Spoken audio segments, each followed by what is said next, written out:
Toda vez que eu me empenho para superar um defeito meu, eu estou trabalhando por mim. E porque estou trabalhando por mim, faço brilhar o amor que está em mim. O amor próprio, ele funciona como uma imunidade que vai proteger o amor que está em mim. O que é a imunidade? É tudo aquilo que nós temos dentro do nosso organismo como um mecanismo de defesa contra vírus, bactérias, até as células cancerígenas que o nosso organismo gera todos os dias. O nosso mecanismo, eu me lembro que a minha primeira professora de biologia, que nem era biologia, a gente chamava de ciências, né? Ela usou uma metáfora muito simples para nos ajudar a entender o que era a imunidade.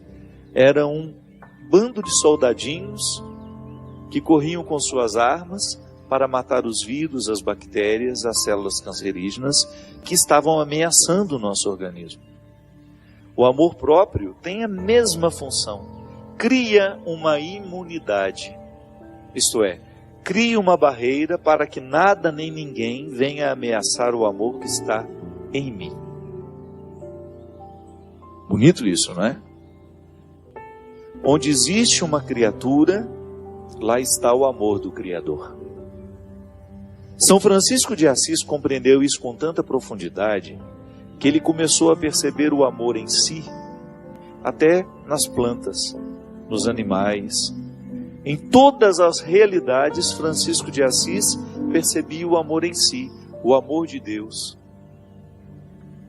Muito mais ainda, quando ele começou a encontrar os leprosos que ficavam fora da cidade de Assis, ficavam fora do muro, que as cidades medievais eram muradas, justamente para não serem invadidas, não serem saqueadas pelos inimigos.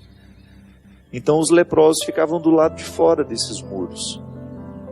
Francisco, depois com Clara e com todos os seus amigos, foram para fora dos muros de Assis para buscar aqueles que estavam negados nessa dignidade. Tamanha era a comoção do coração deles em relação à percepção do amor de Deus na vida do outro. O amor em mim me move na direção do amor ao outro. Mas antes é uma experiência pessoal de amor. É o amor por mim que me dá condições de amar o outro. Porque nós erramos muito na nossa vida amorosa, na nossa vida sentimental, justamente porque a gente quer dar ao outro aquilo que a gente ainda não se ofereceu. Como é que eu posso dar amor ao outro se eu ainda não me dei amor?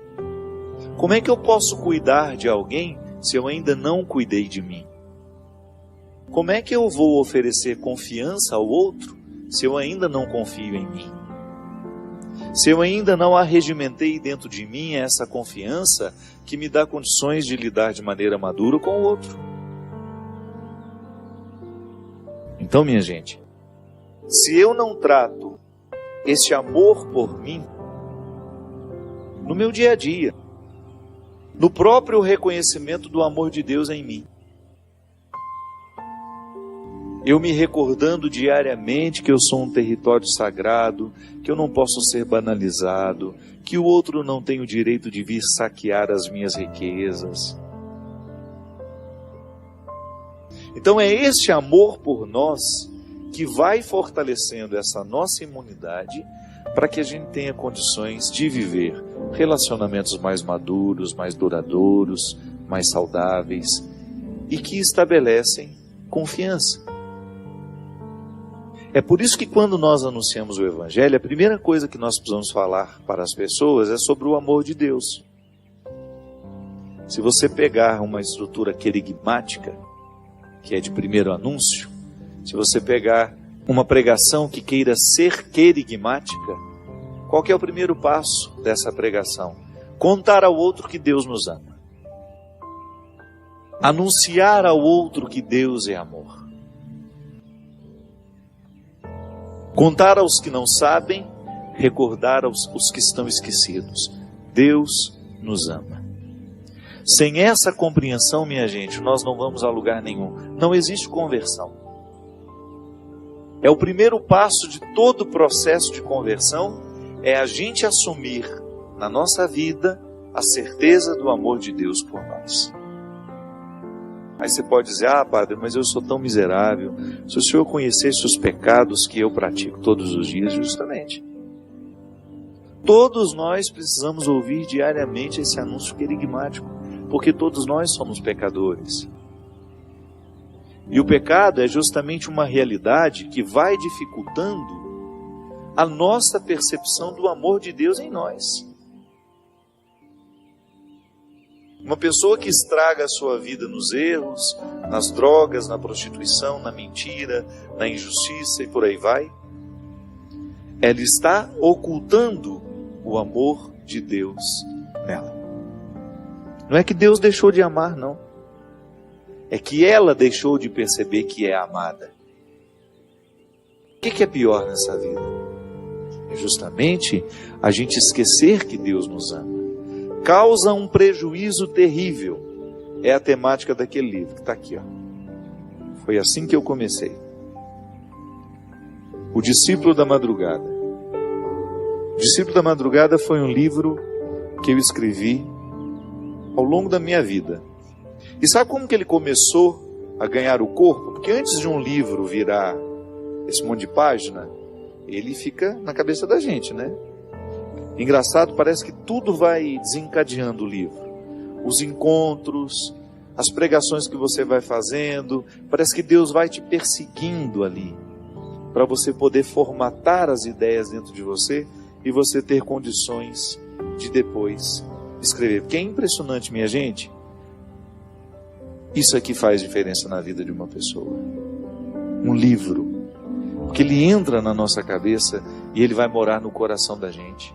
Ele muda as nossas perspectivas. Isso aqui é a experiência de um homem que falava do amor de Deus, mas não tinha experimentado ainda. E sabe como é que ele nasceu? Num dia em que eu tive a graça, me lembro, não sei exatamente o ano que foi. Eu fui visitar a Adélia Prado, essa escritora que vocês já me escutaram tantas vezes falar dela. E aí, num determinado momento, ela falando como ela percebia muitas vezes o prejuízo humano que uma pessoa experimenta de não saber se amada por Deus. E aí ela soltou uma frase que mexeu comigo. Esqueceram de nos contar que Deus é amor. E assim nasceu esse livro. Esqueceram de nos contar que Deus é amor. Mas eu já escutei falar tantas vezes. Mas foi da boca para fora. Quando a Adélia fala, esqueceram de nos contar, ela não está falando desse discurso da boca para fora, não, que nós fazemos o tempo todo.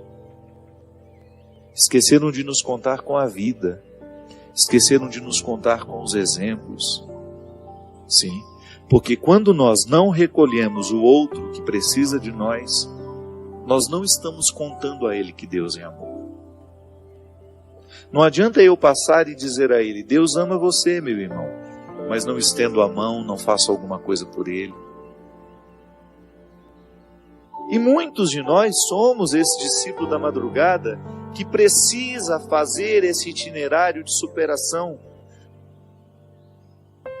Todos nós precisamos fazer a travessia desse discípulo da madrugada, que num determinado momento da vida escutou Jesus falando das bem-aventuranças, e o seu coração foi plenamente iluminado por aquela palavra.